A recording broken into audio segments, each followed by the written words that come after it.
पहले हम लोग पढ़ चुके हैं कि परचेज का एंट्री कैसे करें, सेल्स का कैसे करें, ये सारा कुछ। अब हम एक क्वेश्चन दे रहे हैं।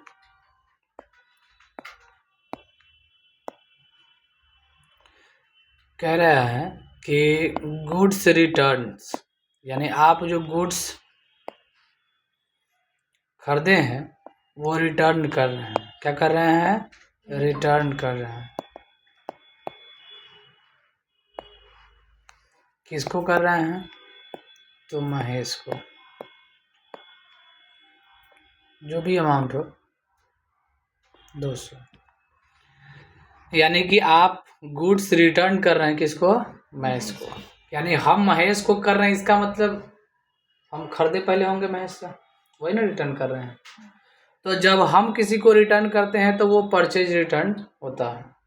इस केस में महेश को रिटर्न कर रहे हैं तो महेश तो पर्सनल अकाउंट होगा, और पर्सनल अकाउंट का रूल कहता है कि डेबिट द रिसीवर और क्रेडिट द गिवर। तो यहाँ पे महेश क्या है? रिसीवर है, नहीं, रिसीवर। तो जब रिसीवर होगा तो क्या होगा? डेबिट्स। रिसीवर होगा तो क्या हो जाएगा?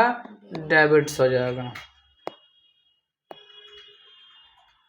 अब यहाँ पे गुड्स कौन सा अकाउंट है? Real accounts.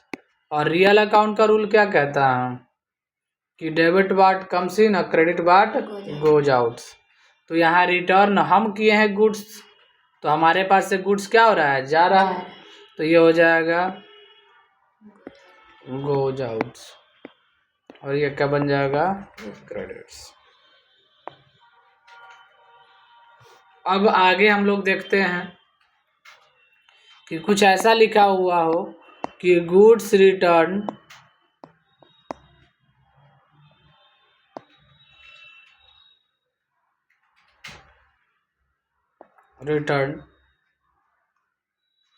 यहाँ लिखा हुआ कि हरी गुड्स रिटर्न टू अस। अस का मतलब क्या हुआ? हमको रिटर्न आया है। जब हमें रिटर्न आएगा तो क्या होगा? गुड्स रिटर्न आ रहा है हमको, यानी हमको मिला, मतलब हम जो बेचे थे वो मिला। तो गुड्स हमारा कौन सा अकाउंट है? और रियल अकाउंट में रिटर्न होकर आ रहा है तो कम सीन होगा, और जब कम सीन होगा तो ये डेबिट हो जाएगा। नहीं, अब रिटर्न किसको आया? हमको। लेकिन किसने किया वो देखिए, हरी ने किया। तो हरी कौन सा अकाउंट है? Personal accounts. और पर्सनल अकाउंट का रूल कहता है कि डेबिट द रिसीवर और क्रेडिट द गिवर। तो ये तो यहाँ गिवर है ना, क्योंकि रिटर्न किया है, तो क्रेडिट हो जाएगा। समझ में आया? क्लियर है यहाँ तक? अब समझिए, देखिए हम एक नोट्स कि अगर कोई खर्च करते हैं,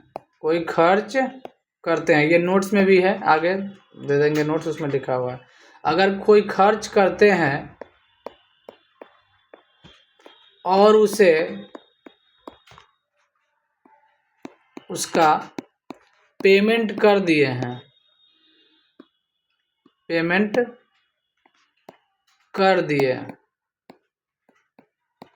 ठीक है, और उस समय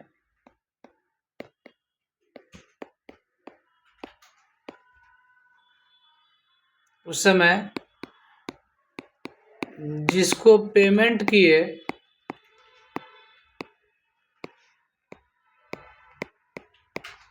उसका नाम भी दिया है। क्या दिया है?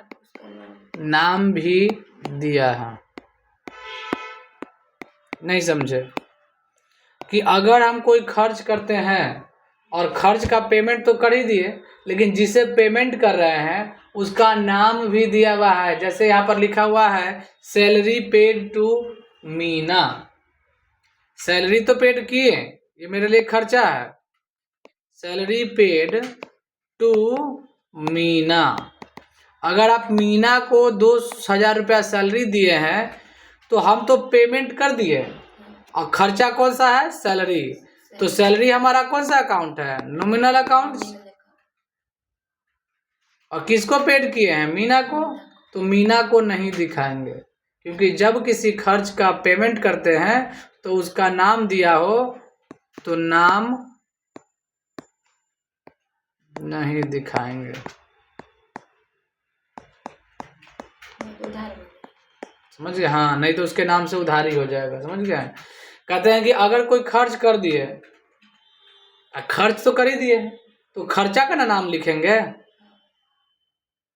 खर्चा का नाम सैलरी है तो सैलरी नॉमिनल अकाउंट है और ये खर्चा यानी एक्सपेंस है तो ये डेबिट हो जाएगा। और जब हम पेड कर दिए यानी पैसा गया होगा मेरे पास से, तो कैश का एंट्री करेंगे कि real accounts goes out credits. समझ में आया? इसी तरह जब कोई इनकम होता है, जब कोई यानी आमदनी होता है और रिसीव्ड हो चुका है, रिसीव्ड हो रहा है और नाम भी दिया है जिससे रिसीव हो रहा है, नाम भी दिया है जिससे मिल रहा है, तो यहाँ नाम नहीं दिखाएंगे, नाम नहीं दिखाएंगे।